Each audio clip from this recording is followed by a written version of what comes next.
Greetings, Terrans. I'm here to talk about the Sword Worlds, a collection of planets depicted in the Terro-Human Future History by H. Beam Piper, or as I like to call it, the Piperverse. In the early 9th century AE, the System States War had come to a close. No true winner emerged. Neither the Federation nor the rebels claimed victory. In the end, only the degradation of humanity amongst a scattering of worlds. Within the sight of humanity's most tumultuous moment, the remnant System States rebels fled their crumbling world of Abigor for the unknown. Possessing only mismatched vessels of war and an abundance of mouths to feed, the rebels set on a risky journey to the unknown regions of space, eventually discovering habitable Terra-type worlds to settle upon. These colonized worlds would soon become collectively known as the Sword Worlds, the terror of human space. Upon settling on these planets, the rebels ignore the Federation's tradition of naming planets after Egyptian and Norse deities, instead fashioning the first world after the mythological sword known as Excalibur. Following suit, the rebels turned colonists embraced feudalism and monarchist rule. The newly fashioned Sword Worlds developed its own aristocracy, modelled off early European medieval kingdoms. The initial years focused on expansion and agrarian efforts, developing the Sword Worlds into a functional society. The early signs of degradation were apparent following the colonization of new worlds and their subsequent declarations of independence.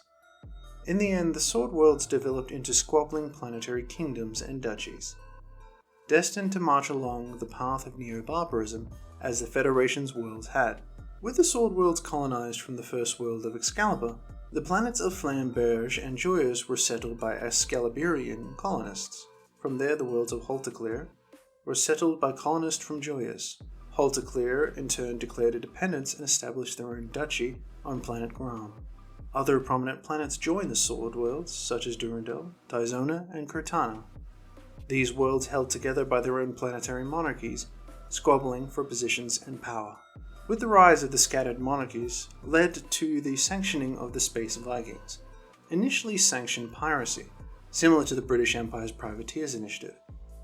The Space Vikings pillaged and looted the old Federation worlds, bringing wealth and technology back to the Sword Worlds. These Space Vikings themselves rarely remained true to their lieges and tended to establish their own base planets, lording over primitive neo-barbarian worlds as ruthless despots. Still, despite this, the Sword Worlds continued their traditions for over 8 centuries, sending Viking ships outfitted with nuclear armaments to pillage and destroy.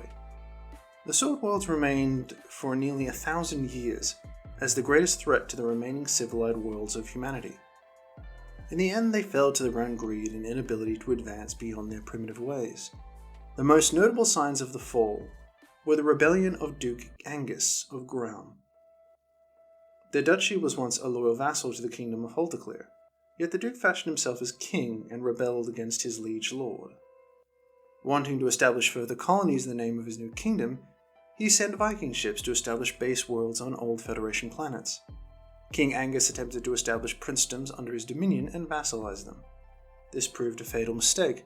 With the first princedom of Tanith, founded by Prince Trask, the subsequent demands of obedience turned the newly minted vassal against him, leaving the failing kingdom of Gram with enemies on all sides.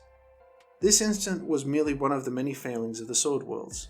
Their constant dynastic disputes and Viking ways led to their eventual conquest in the hands of the Galactic Empire, the kingdom of Durandal becoming the last vestiges of the Sword Worlds, pledged to the Emperor of Humanity. That is the video, my dear Terrans. Please subscribe, like, or comment if you feel like it.